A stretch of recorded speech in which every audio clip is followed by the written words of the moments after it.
Ahoy! From the SS Booyah, sailing on the Puget Sound in Washington. It's time for a hood tussle with PDCP and GCGC. Let us pillage and plunder, my boy.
Yo ho ho ha ha, nautical gangsta. Today, homies, we're almost home and looking back on our road trip while the nerds rewired some shit on the SS Booyah to make sure we have no future incursions by any anime catgirl incels. I was the navigator and took us to some really fun places. Fun is subjective, my boy, but today is a day to remember the most interesting road trip we just experienced before we get back into the groove. It's time, homies, to talk about our adventures and shit. Season 4, Episode 7, Tips and Trips.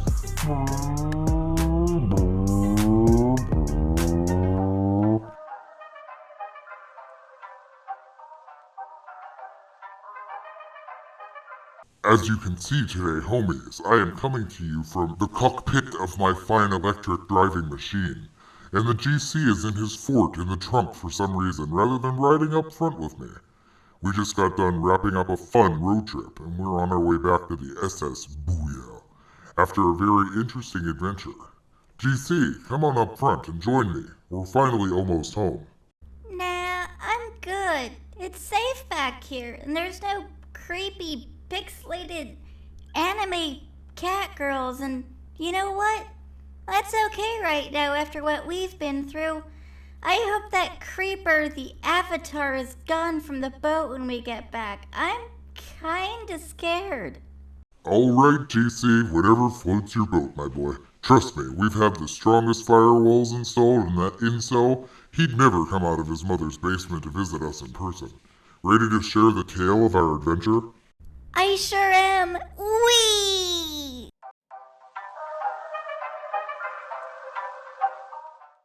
After the catgirl incel hijacked my boat, GCGC and I returned home and decided that while the yacht's networks were secured, that we were going to grab our finely tuned electric ride and hit the road. After almost zero planning, we were off on the road. Our first destination was Forks, Washington.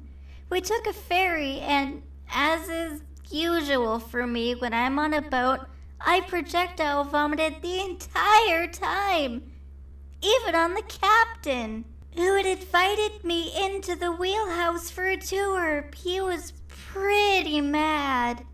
After a long ride, we arrived in Port Townsend, Washington, and made our way over to Forks, skipping all of the nature and beauty along the way, only to end up in this dreary one-trick pony town.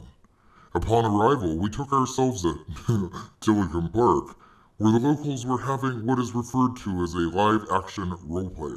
Nerdy homies. While there, we noticed that everything was centered around one specific movie that I will not name because it, along with its fans, makes me want to barf. We were greeted by so-called LARPers who wanted to cover us in glitter and demanded that we suck their blood like vampires. I was like, nah, we're not doing this shit. So I busted out my Cuervo Soaker, kersplooshed them in the face, and we floored it and made our way down the 101, as the Californians call it. I still have tons of glitter. It's so shiny. We continued down Highway 101, and after hours of hypnotic yellow flowers on the side of the road, GC's willpower collapsed and caused him to enter a hypnotic fit, which involved him ripping off his clothes and running alongside the car for a good half an hour. Finally, I convinced him to get back inside so we could make our way to the next destination, which was Hump Tulips, Washington. Humpy, booyah. There was nothing there except wet logs, rain, and gray skies, which is the usual in this dreary-ass state. And continue on we did. We proceeded to get stared at and chased by white supremacists as we drove through Aberdeen. For real, homies, avoid that skinhead crap hole. We made our way to Oregon after being tailed by some bumpkin small-town cop for 20 miles, hungry for revenue. Sorry, Piggy, not today, oink oink. Oh no, that state. Those people are effed in the head, I swear. As we arrived in Oregon, we came to Astoria, the town where The Goonies was filmed in the 80s. I took one look at the people staring at that crap in that town and remembered a much better film was born here, the 80s cinematic masterpiece Short Circuit. Oh, the memories, homies. But not wanting to be pulled into the tourism film bullshit, we continued on and had to charge up the car at the local grocery store. And after 45 minutes of fending off hobos begging for cigarettes and cash, our southbound journey chugged on. I hate the Oregon part. For real. I really don't like Oregon. It's poopy. Yeah, we get it, GC. But you know, one of the most interesting parts is coming. We drove on and met an old friend of mine in Newport, Oregon. And for the sake of this video, we'll simply call him Slick. And while we were there, Slick was asking if we had ever heard of the word of Joseph Smith. And I was like, nah, homie, I thought you divorced that crazy biatch. Then his current wife's relatives came out of the woods with their shotguns and demanded to know who our savior was. GC said it was the Church of the Yellow Snow. But as they cocked their shotguns to end his life, I had slipped away to get the car for us to make our exit. A few minutes later, we were away from the raging mob of hillbillies, and Slick told me this is way too intense for me. So I called him a pussy and we left that cuck in the dust with our mighty electric engine. Booyah. Slick. What a character. A billion gray trees and rain showers later, we finally arrived at the California border. Bored and near insane from the yellow flowers, we ventured over to Interstate 5 from Highway 101. We smoked weed in Weed, albeit a conservative county, and we were chased out for having the devil's lettuce. We played banjos with the locals in Dunsmuir at Trailer Fest 2022. And then we had fun throwing piss-filled balloons at Trump supporters in Reading. And then we finally reached our southernmost point on this trip before we would turn back to come home. Do we really have to talk about San Francisco? I mean, really? Yes, absolutely we do. And I hope that you're cleaning that nipple and testicle piercing you got while we were there too. We partied and played. We played and partied while in San Francisco. We went to the Mission District, the Castro District, and shopped on the Embarcadero.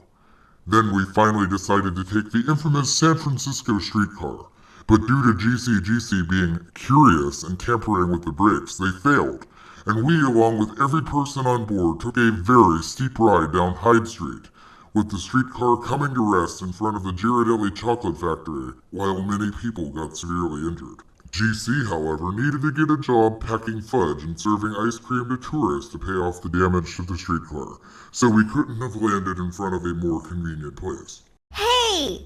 I learned valuable lessons about how to pack fudge in really tight, and how to serve ungrateful children ice cream with a little something extra. Whoa, my boy, I think the legal department will want you to stop right there.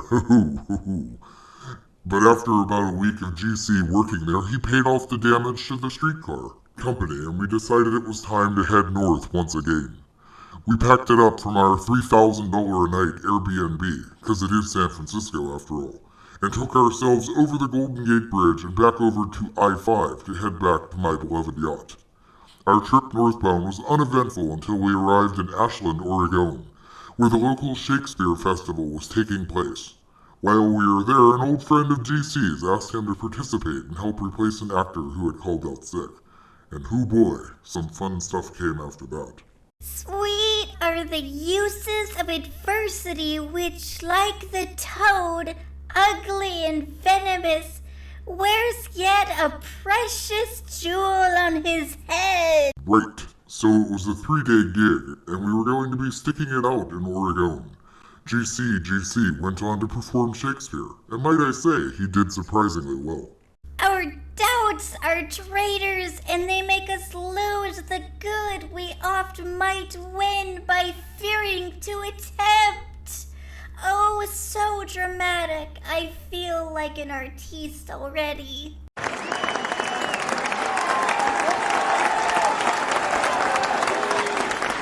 GC was then given the key to the city for saving the Shakespeare Festival, and to my surprise, my old friend Slick showed up once again. So I humored him and pretended to care what he had to say, and he went on to suggest we huff some nitrous and go on a mind-bending ride around the town at night, and that we did. And while we were doing donuts in the parking lot of some luxury grocery store, the car hit a man who was robbing the mayor of Ashland's wife. And by saving her, both Slick and I also got keys to the city. Booyah. We're all dignitaries now. We said our goodbyes to Slick and Ashland and continued up I-5 on our way home, doing some crystals in Methford, saving women from being harassed by pigs and pickup trucks in Grants Pass, taking selfies in front of more trees under more gray, rainy skies in Canyonville, joined a pro-choice rally in Eugene, kissed my ass Supreme Court, and then we descended into the Willamette Valley, seeing such exciting things as the Albany train station, and speeding right through Salem, Oregon, to avoid he who shall not be named. And then we arrived in Seattle's little sister, Portland. Oh no, the center of that state and its messed up people. I hate that state. Ugh. We decided to make Portland our last stop before returning to Seattle, because, well, there's nothing really worth mentioning between the two. Booyah, sick burn. In Portland, we saw the sights and ate the voodoo donuts. One of them was shaped like a pee-pee, kinda. I mean, gross. Haha, indeed it was, GC. But now that you're done interrupting me, I'll continue. We took our obligatory selfies in Pioneer Square, took a big steaming dump on the Keep Portland Weird sign, and then we ran into a woman with nipples the size of breakfast sausage links. Barfy, homies. Finally, we were marching along with a black bloc protest, smashing some shit when we ran into a familiar face. It was Destiny. Oh no! We finally meet face to face again after you kept running from me for the last 2 years, big boy! Take off that mask, cause I got a big queef waiting for that face! I told Destiny hell no and to move on to the next city and keep making me money. Then after about 6 blocks of her chasing the car, she finally could not keep up anymore. Who would have thought that a 77-year-old could run that fast? Hey, get back here! I need to find some smokes in a shower! Don't you leave me here! We hightailed it out of there and made our way back to Seattle on a very long and empty 3-hour drive through the void.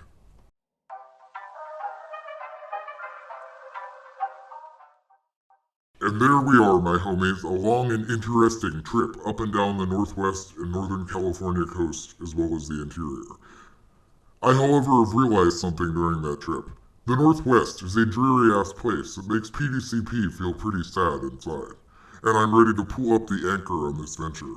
GC, my boy, we're gonna take this gigantic yacht to greener pastures for Season 5. Where that will be though, my homies, I'm gonna keep that one close to my chest for now. However, in the meantime, we have 2 episodes remaining in Season 4. And we'll be back next time with our usual segments with Destiny and Russ, as well as some new shit coming soon. See you all next time. I'm still really nervous about going back on that boat. I mean, I was held hostage there, forced to sell crappy products, and suspended from a drone in a cage wearing a ridiculous yet kinda cute outfit. So you can understand that there is some trauma there. And PDCP, OUT. Eternal.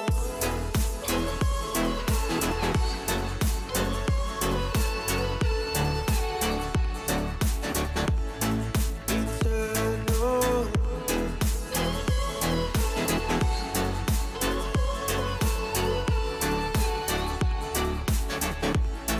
Eternal.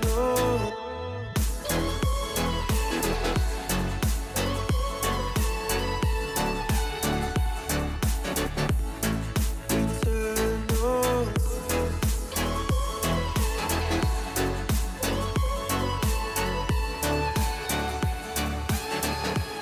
Sometimes I feel that my love's run out. When things don't go to plan, I kinda lose my mind. I hope it's real, this life comes around. Just keep your faith and search for the fountain. Time is of the essence, the blood running through our core. It's best to not feel sorry when it's over. I will be the greatest that you ever seen before, and I'll say eternal.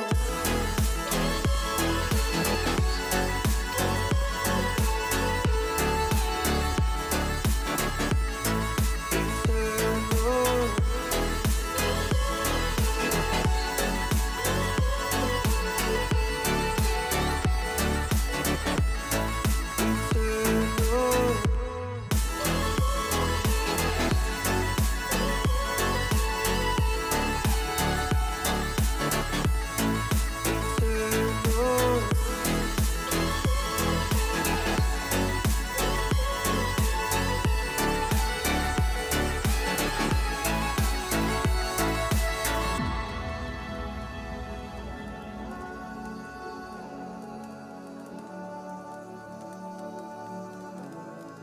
Eternal.